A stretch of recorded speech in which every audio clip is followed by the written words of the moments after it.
Hiyo Tamago. Seperti biasa, bagaimana kabar kalian untuk minggu ini? Dimanapun kalian berada, tetap semangat beraktivitas ya nakama. Dan yang paling terpenting, jaga kesehatan kalian, oke? Manga One Piece kembali hadir pada minggu ini. Di berbagai forum pun sudah mengungkap isi bocoran Manga One Piece chapter 1062 yang baru saja rilis. Sebelumnya, terima kasih kepada Redan dan juga forum Warsgen yang sudah membocorkan beberapa informasi ini. Meskipun beberapa bocorannya masih disembunyikan oleh leaker, kita juga nanti akan sedikit membahas mengenai apa saja petunjuk yang sudah leaker ini berikan yang menyangkut isi dari chapter ini. Flashback sebentar ya, isi di chapter lalu yang dimana kru bajak laut topi jerami beserta dengan Jewelry Bonnie diserang oleh seekor ikan hiu robot di tengah lautan. Itu pun diikuti dengan munculnya sosok gadis yang mengaku dirinya sebagai Dr. Vegapunk di hadapan beberapa kru bajak laut topi jerami. Apakah sosok gadis yang kita lihat ini adalah memang betul dia adalah Dr. Vegapunk yang asli? Nah, jadi adakah hal yang mengejutkan lagi yang akan kita dapatkan di chapter kita kali ini? Sebelum kita masuk ke videonya, seperti biasa ya, jangan lupa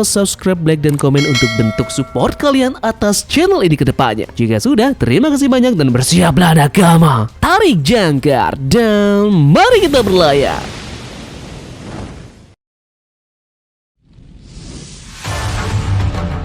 Chapter One Piece 1062 kita kali ini diberi judul Petualangan di Pulau Ilmu Pengetahuan. Nah, judul ini langsung berhubungan dengan rute selanjutnya yang dituju oleh kru bajak laut topi jerami, yaitu mereka sudah berlabuh di Pulau Ilmu Pengetahuan. Nanti kita akan bahas ini ya, jadi kita akan mulai dulu dari bocoran kita yang pertama. Bocoran pertama pada chapter kali ini yakni dalam chapter ini kita mendapatkan cover story. Cerita cover story-nya masih melanjutkan perjalanan dari Jerman 66 untuk terbebas dari anak-anak Big Mom di Whole Cake. Kali ini salah satu kota yang ada di sana yaitu kota Kokoa terlihat tertutup oleh es. Masih belum dijelaskan dari mana datangnya es ini. Mungkinkah ada sosok pengguna elemen es yang sudah tiba di pulau ini? Bisa saja kan Kurohige memberikan perintah kepada aliansi barunya yaitu Aokiji untuk segera merapat ke markas Big Mom untuk mencari poneglyph yang berada di sana. Akhirnya, Bonnie mengungkapkan hubungan misteriusnya dengan Bartolomeo Kuma yang selama ini menjadi misteri di One Piece. Terungkap bahwa Kuma adalah ayah biologis dari Jewelry Bonnie. Kuma diubah menjadi senjata oleh Vegapunk, yakni sebuah pasiwista. Yips, ini sesuai dengan teori Tamagon kemarin ya, yang menyebut bahwa Kuma memang adalah ayah biologis dari Jewelry Bonnie. Jika kalian terlewat dengan teori yang satu ini, kalian bisa mampir ke deskripsi, oke? Di sana, Tamagon sudah menjelaskan apa yang menjadi keterkaitan antara mereka berdua ini. Ada sebuah kisah di masa lalu yang menyebut bahwa ada peran dari pemerintahan dunia dalam hal hancurnya kerajaan Sorbet di masa lalu.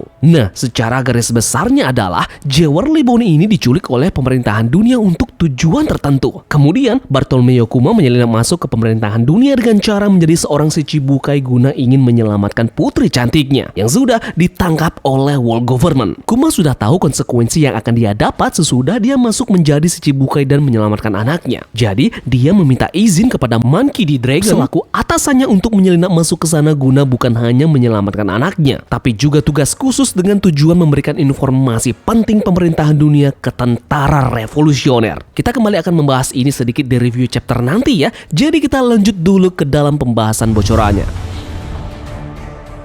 Sudah diduga oleh beberapa fans dari One Piece, gadis yang menyelamatkan kru bajak laut topi jerami di lautan oleh monster hiu robot tersebut memanglah bukan Vegapunk yang asli. Sudah sangat jelas ya, gadis ini memiliki kode di badannya sama seperti hal robot-robot yang kita lihat sebelumnya. Bocoran pun mengatakan bahwa ternyata ada 6 Vegapunk yang berbeda dari bentuk, perawakan, serta penempatan mereka. Jadi secara garis besar, gadis ini adalah salah satu dari 6 cloningan Dr. Vegapunk. Vegapunk membuat cloningan dirinya sendiri karena betapa sibuknya dia dengan penelitian yang selama ini dia miliki. Jadi sangat sedikit sekali waktu baginya untuk pergi ke satu tempat ke tempat yang lain. Maka dari itulah dia menciptakan cloningannya yang disebar di berbagai tempat guna untuk mencukupi kebutuhan pemerintahan dunia dan bisa untuk melakukan akses ke tempat manapun. Setelah itu, bocoran lainnya mengatakan bahwa mengejutkannya adalah agen CP0 datang untuk membunuh Vegapunk. Mereka memiliki Serapim Kuma bersama dengan mereka. Wait, ada yang aneh di sini. Mengapa Vegapunk ini menjadi target CP0 untuk dibunuh? Apakah ada semacam konspirasi bahwa Vegapunk membocorkan sesuatu yang penting yang menjadi informasi dari pemerintahan dunia? Ataukah kali ini dia memang sudah membelot dari pemerintahan dunia? Jadi pertanyaannya sekarang, apakah dia baik atau jahat? Sangat menarik untuk membahas ini ya. Jadi kita akan bahas nanti dalam review chapter besok. Pastikan kalian bunyikan lonceng notifikasinya.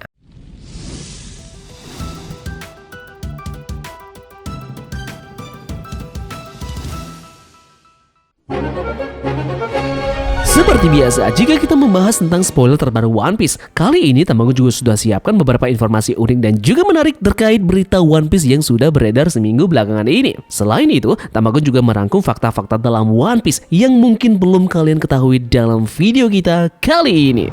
Jadi, kita akan mulai informasi unik pertama terlebih dahulu mengenai update dari One Piece Film Red yang sudah dirilis pada Agustus di tahun ini. One Piece Film Red sudah tayang di bioskop di seluruh Indonesia. Jadi siapa nih dari kalian yang masih belum menonton film Red ini? Lupakan tentang beberapa postingan review yang menyudutkan mengenai film ini ya, karena menurut Tamagon pribadi, setiap orang punya kesan dan juga rasa yang berbeda dalam menyaksikan suatu film. Yep, contoh dasarnya adalah seperti kita yang menyantap suatu hidangan, ada yang menganggap hidangan ini enak, kemudian ada juga yang menganggap hidangan ini kurang menyenangkan. Jadi sekali lagi, hasil akhirnya jatuh kepada selera kita masing-masing. Nah, tidak usah ragu lagi untuk membeli tiketnya dan langsung saja berlayar ke bioskop. Tentunya jika kalian memang benar-benar pecinta One Piece. Selanjutnya ada kabar menarik lagi pada produksi One Piece live action yang akan diadakan oleh Netflix. Maximilian Lee Piazza dispekulasikan akan memerankan Zoro kecil di One Piece live action. Banyak karya yang aktor kecil ini pernah mainkan, seperti karya terbarunya yaitu iCarly pada tahun 2022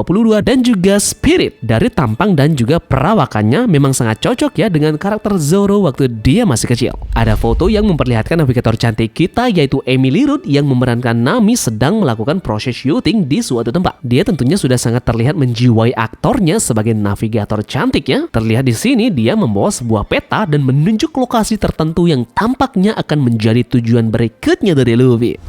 Kemudian informasi menarik lagi, ada yang unik dari akun sosial media Kementerian Pertahanan Ukraina dalam Twitter di minggu ini. Salah satu postingan dari akunnya sangat unik yang mengaitkan sosok kapten kita Monkey D. Luffy. Kata-kata Luffy masuk ke dalam salah satu postingan tersebut yang kurang lebih kata-katanya seperti ini. Kekuatanmu tidak ditentukan oleh besar ukuranmu, tapi oleh besar hatimu dan juga impianmu. Gila, bahkan dalam perang sekalipun, One Piece menyebarkan efek hal positif bagi semua orang. Begitu kompleks sekali ya kata-kata yang ada dalam manga One Piece. Bisa jadi juga mungkin admin dari Twitternya ini fans berat dari One Piece. Dalam chapter 1060, Eiichiro Oda secara jelas kembali menayangkan bagaimana perawakan yang dimiliki oleh Im Sama. Namun seperti pada kasus di chapter-chapter yang sudah lewat, Im Sama ditampilkan hanya dengan menggunakan jubah hitam dan juga mahkota. Namun yang paling menarik di sini adalah bagaimana mata dari Im Sama yang pasti selalu menjadi fokus utama pada saat dia ditampilkan. Apakah memang ada yang spesial dari mata ini? Dari sisi penggambaran karakter, ada beberapa orang juga yang mempunyai mata yang kurang lebih hampir mirip seperti yang dimiliki oleh Im Sama. Beberapa orang tersebut adalah Dracula Mihawk dan juga sang gajah legendaris Zuniza. Mungkinkah juga ada keterikatan antara karakter-karakter ini yang mempunyai mata yang nyaris mirip? Apakah ini ada hubungannya dengan kemampuan dari Trafalgar di Waterloo yang dimana tiga orang ini adalah hasil efek dari kemampuan abadi yang buah iblis Law ini miliki? Mengingat mereka sepertinya hidup ribuan tahun. Yang menarik adalah Dracula Mihawk yang mempunyai konsep tanda petik Dracula pada namanya. Dracula biasanya adalah suatu makhluk mitos yang kembali dihidupkan lagi ke dunia asalnya dan menjadi seorang iblis. Jadi sedikit tidaknya agak make sense kan dengan hubungan dari ketiga orang ini dengan penggambaran tanda petik keabadian dari buah iblis Opi-Opi Nomi.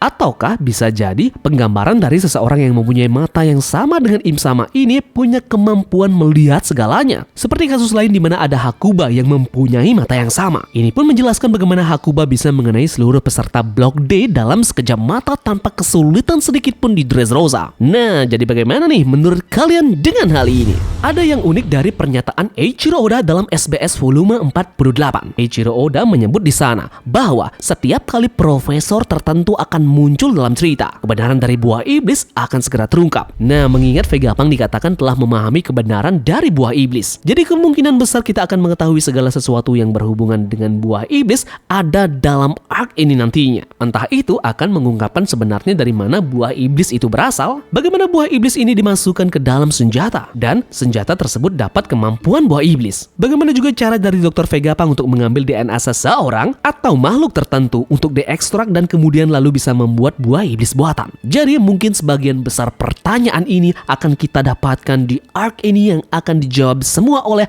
Dr. Vegapunk. Yep, mungkin itu saja ya yang bisa Tamagon sampaikan terkait dengan bocoran manga One Piece chapter 1062. Ada juga beberapa informasi penting dan juga menarik dari One Piece seminggu belakangan ini. Terima kasih dari kalian yang sudah menonton video ini ya. Dan Tamagon ingatkan sekali lagi, di minggu depan chapter One Piece akan rilis seperti biasa. Sekian dari Tamagon dan turunkan jangkar. Mari kita berlabuh.